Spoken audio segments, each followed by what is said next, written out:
Hello and welcome to another Kyle Connor YouTube channel video. You join me inside of a carmine red Taycan GTS Sedan with all of the performance options. And in this video, I'm going to tell you my quick summary of this car, what I think about the Taycan, what's going on with my Taycan order, and then keep an eye on out-of-spec reviews where I'm actually going to review every version of the Taycan. You can see I just hit the suspension lift to climb out of this little area right here. I've driven every version of Taycan now, and yeah, I'll walk you through what I think about each spec, because each one is kind of unique and none are bad. They're all just good for different things. And actually, there could be an argument where someone would want two Taycans for two different things. But what we need to do is we need to go to the parking spot on Sepulveda. Navigate to the parking spot Sepulveda. Let's see if I can find it. Because I, last minute, had a crazy logistical nightmare of a flight situation. I believe we're going the wrong way. Please, your request is still being processed. Please. No results could be No found. results. Oh, Porsche. All right, let me put in our destination because we're late for a flight. And then I'll tell you all about the Taycan GTS. So I am bringing the worst YouTube video in the history of automotive YouTube to you now. But that's why you watch this channel. I tell you, don't subscribe, don't watch, and somehow we still get more than 0 views on this channel. So I appreciate that, but you're not here to get good quality. I'm telling you that much. And sadly, that has actually been the case of my time with the Taycan GTS this week. I only had it for a few days. I'm actually in Los Angeles for the launch of the Volkswagen ID Buzz, and we had a great time with that. We did a huge video. It was really awesome. The numbers have been amazing. The response has been great. I love the ID Buzz and just couldn't be happier with that, truly. And then, you know, I also talked to my friend Calvin at Porsche, who you guys know, and I was like, Calvin, I kind of want to drive the GTS. Now, we have videos on the GTS. Jordan drove the GTS for out-of-spec reviews when it first launched, but I've never actually had a go in it.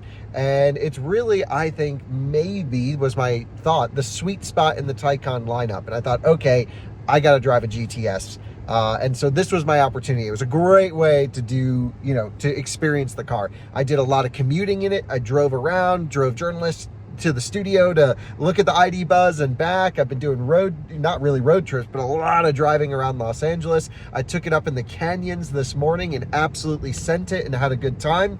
And I was all planning to put the videos together for you starting this afternoon. I was going to do a range test. No need to do a charging test. We've done it a bunch, but a range test, perhaps a 10% challenge on something that may not have done as well as the rear-wheel drive Taycan we've run before, kind of run each of them through. Those were the 2 videos that I was really looking forward to. And then, of course, I wanted to do a hardcore driving impression video in the canyons. But I wanted to get a feel for the Taycan first. So I went up this morning with some friends and had some fun. I was like, I'll get to filming next time, tomorrow morning in the canyons. Well, my schedule just changed last minute, and I'm now roughly 1 hour late for a flight to Italy, which leaves no time to film anything with the Taycan GTS. So I'm going to sum everything up for you in this quick video on my thoughts on the GTS model and what the heck I'm going to do with my Taycan GTS on order. But first, let's get out of Pasadena,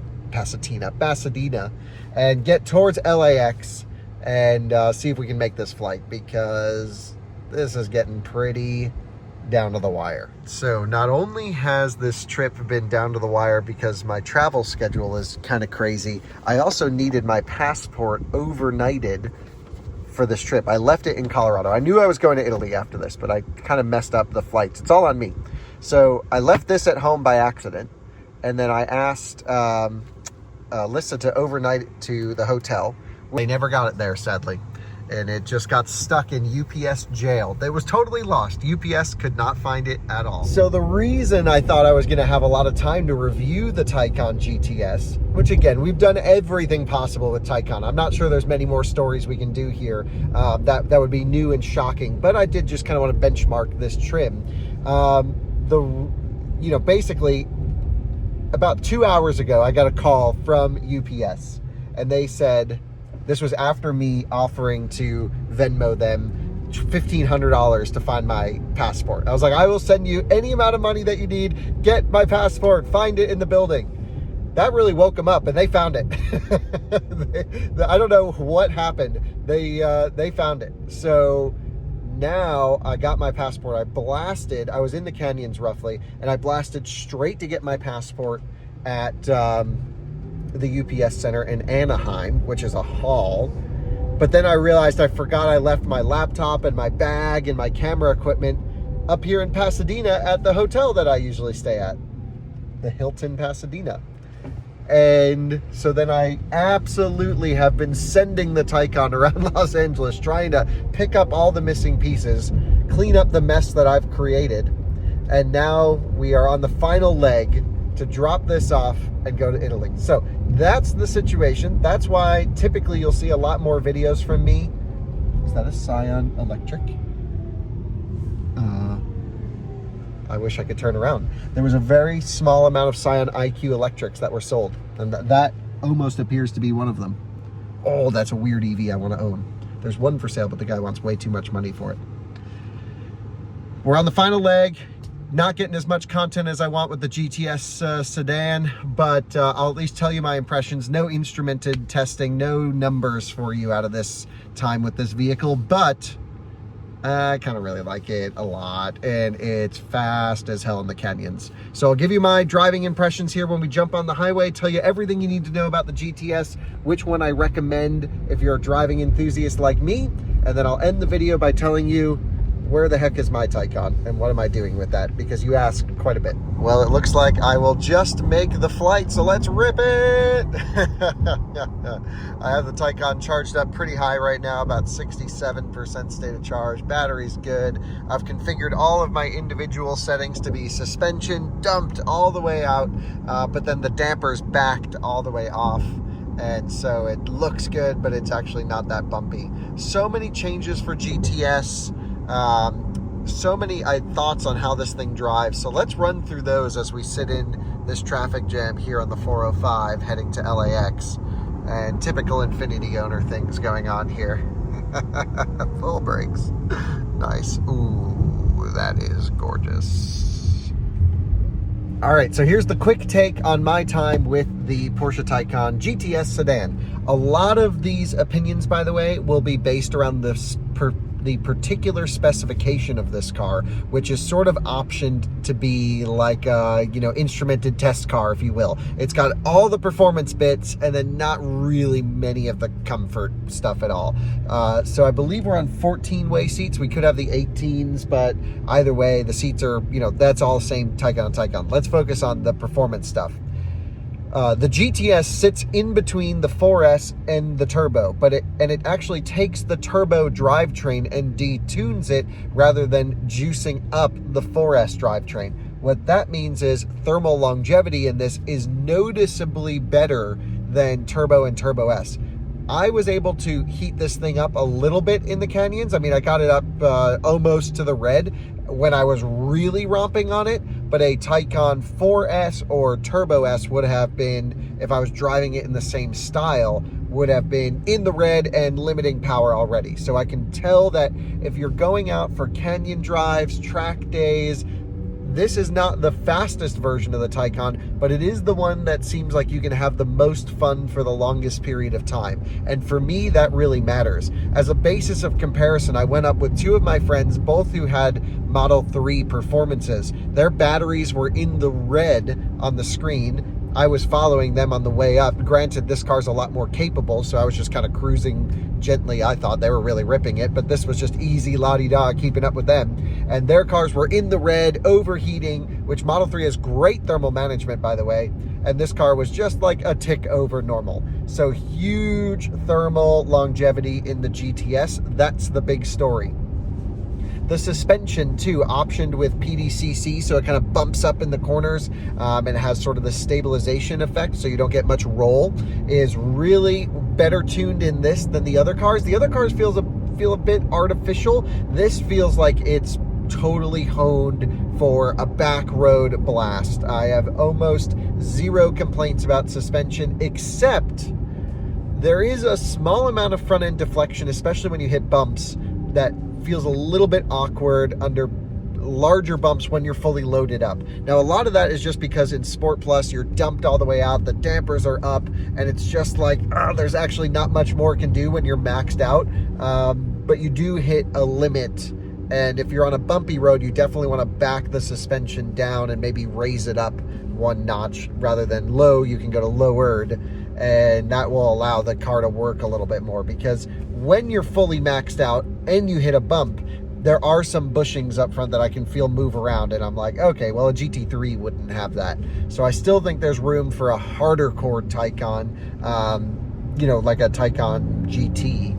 Turbo GT could be really sweet. Porsche, that would be sweet. And there's definitely room above this to make it more hardcore. But what this doesn't compromise on is the daily drivability. So yes, the steering is amazing in the canyons. The brakes with the carbon ceramics, unbelievable. Pounding on them, full ABS in the corners. You can feel it in the brake pedal. A much better brake pedal than Anna's blue Taycan, for example, with the standard brakes. That pedal's soft and goes deep and into the floor, and I'm just like, that is not a good brake pedal. This, totally night and day difference.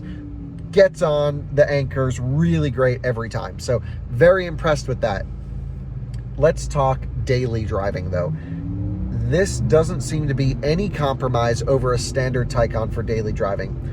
Again, I told you how I have the car set up, dumped out, dampers backed off. But even if I put it in normal, where it raises up to a normal ride height, goes full comfort mode, really, really comfortable here. So you're not giving up any daily drivability by going with the Taycan GTS over a 4S or a turbo. It's probably a little bit harsher than a turbo, a little bit harsher than a 4S, but not really anything that would be annoying to live with on a daily basis.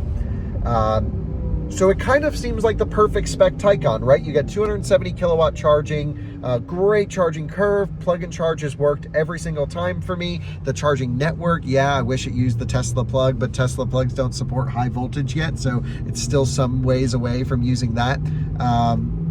Ultimately, it's a great, it is the electric car. Taycan for me is top, it always has been. And it's always been very spec dependent, but now that I'm able to spend some time in the GTS, what do I think about my car?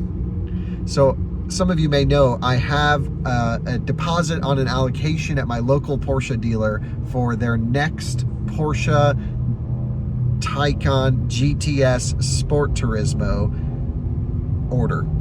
And I also have a Model S Plaid, so it would be the Model S Plaid replacement. And I've had the Model S Plaid for a year now, and I've also been waiting for the Taycan for over a year. And I have a couple thoughts on what I'm going to do with my car. The first is, we are so close to Taycan getting a refresh, is my opinion or feeling, that I am going to wait no matter what. Even if they call me tomorrow that I can get my car, I'm going to wait for the refresh.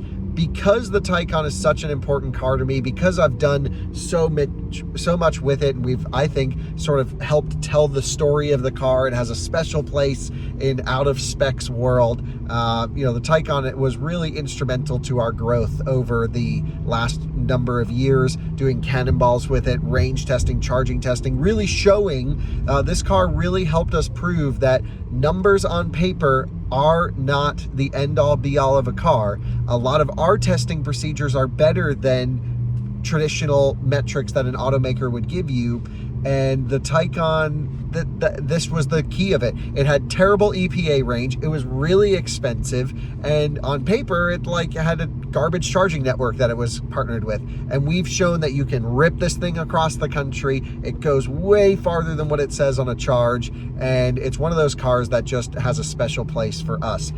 So I need a Taycan in the garage. There's no question. I'm not arguing that. I am going to wait for the facelift because it's a car we're going to hold on to it for a while. And is the GTS the right variant? Well, I've been kind of going back and forth on that all week. No question, the Taycan 4 Cross Turismo or 4S Cross Turismo, those are not going to be enough car for what I'm looking to do.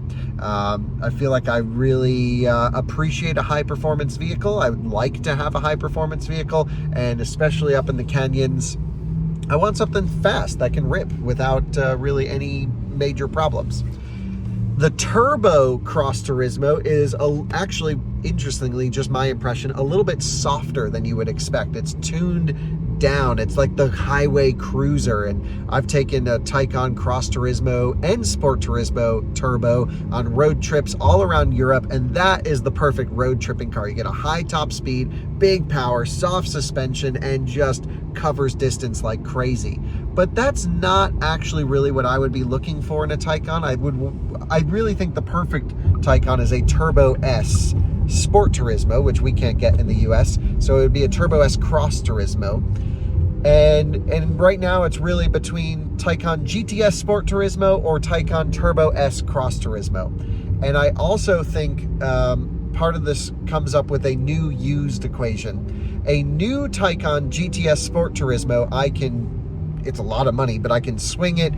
You know, it's a stretch, but we can make it happen. You know, there's a lot of other cars in the garage that have showed up since I originally planned to get a Taycan. But again, it's important. I'm going to sell the Model S. I'll maybe sell one other thing, and we'll go for that. And that we can spec new and do the facelift. The other alternative is if the facelift turns out to be not that impressive, for example, if there's not many mechanical changes, just a few little technological things, if it's really just a light facelift for the Taycan, I think they're going to call it J1.2 or J12, I might go for a used Turbo S Cross Turismo at that point. And that could be the end-all car. Just find one that someone went crazy on with all the options, Burmester, night vision. Just wait for the perfect, fully loaded one to come up, and hopefully it would have depreciated probably cheaper than a new GTS Sport Turismo. And that is probably a smarter buy as well. And then you get all the power, all the comfort, all the craziness turned up to 11, and you really get all of like the top of what the Taycan was engineered for.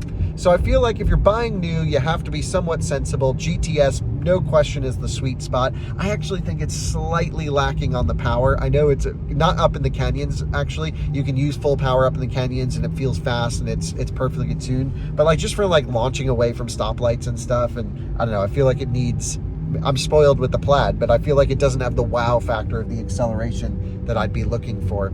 So ultimately, at the end of the day, it's going to be new GTS Sport Turismo facelift or used Cross Turismo Turbo S. Find like a 1 or 2 year old certified car, something like that, that's taken a hit. Those are my two options. That's what I'm thinking. I'd love to know what you guys think in the comments. The other alternative is I'll just borrow Anna's blue Taycan when I need to, and I'll get a GT3. That could be interesting as well. So no guarantees here on the Porsche side. I will say, keep an eye out on out-of-spec reviews. Now that I've driven every variant, this was the last one, I'm going to do sort of a buyer's guide for the Taycan. Let you know what I'm looking, or what I recommend each trim level for. And can't thank you enough for watching. And I have to say, I really wish I could get you more videos on this car, but this flight came up out of nowhere. And again, I don't promise you any good content. So you just sat with me in traffic, killed some time on the way to catch this flight. So that's the full Taycan situation from me. The GTS, no question, is the sweet spot, but it's not as crazy as a Turbo S, obviously. And I kind of like the crazy high-strung nature of the Turbo S. Turbo S Taycan feels like it's ripping itself apart. It's next level. It's crazy. And I like that character. So, thanks for watching. See you in another one soon. Bye-bye. And there you go. Made it. We're in the parking garage. Plugged it in so the fleet guys don't have to charge it anywhere. Look at this. Tons of electric car chargers all here. This is the parking spot at Sepulveda. It's where like all the media cars are handled, and also where I typically park when I need to. It's a great spot. And yeah, there we go.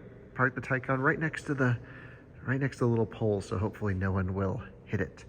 But all good. Kind of a cool vibe. Should shoot some YouTube videos down here. Too bad the audio sucks with this reverb. Whoa, camera work not on point. There's a Mazda 3 review car. Pretty neat. See you on another one.